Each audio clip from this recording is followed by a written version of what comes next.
I know that you absolutely are not like watching the Chosen. That's like the Jesus sci-fi thing. I'm not watching no Jesus. Let me say this. Let me say this.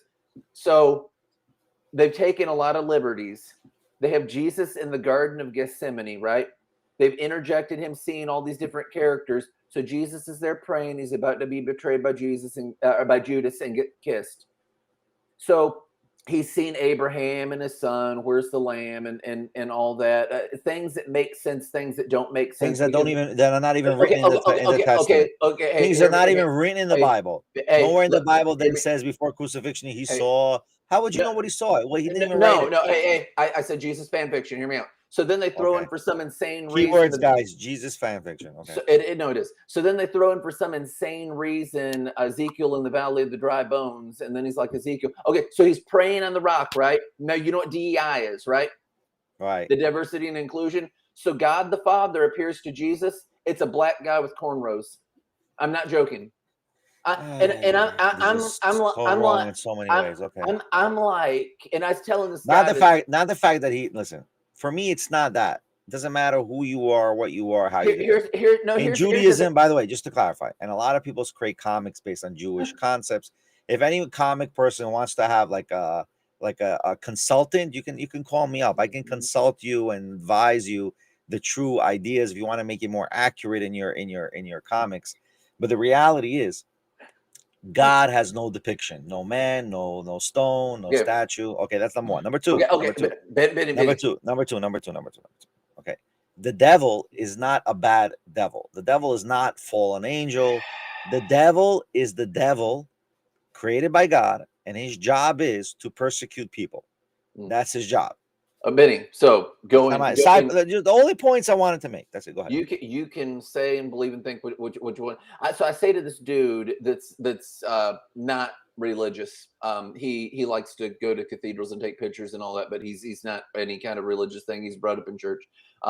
But he has a pretty good conceptual understanding. I said, now, biblically, when you read about God, and it doesn't matter if it's metaphorical or if it's physical at all, I said any normal person's perception, and I'm saying like normal Western minded, whatever, so not like in the Orient or whatnot, that's like a different culture. I said anyone would picture the archetype of God as having a long white beard.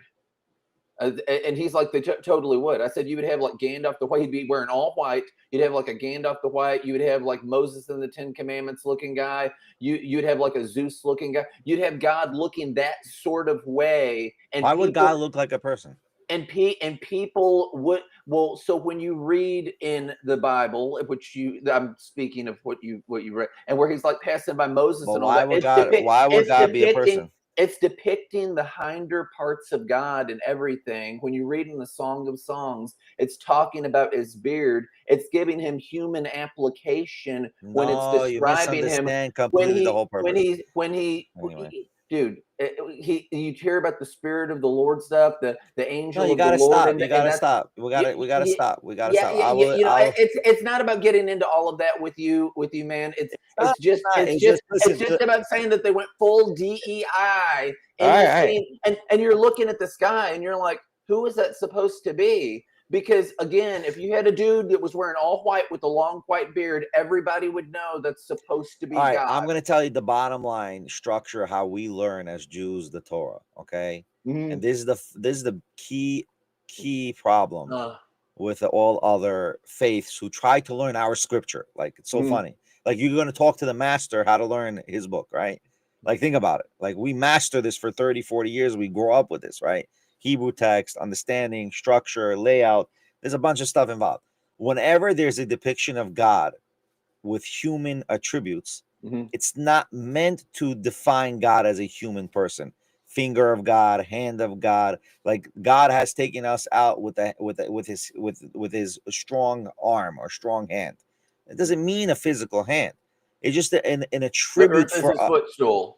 Whatever it is, it's for us I'm just saying it's an attribution. The earth is his footstool. It's an attribution to as a metaphor, as an idea.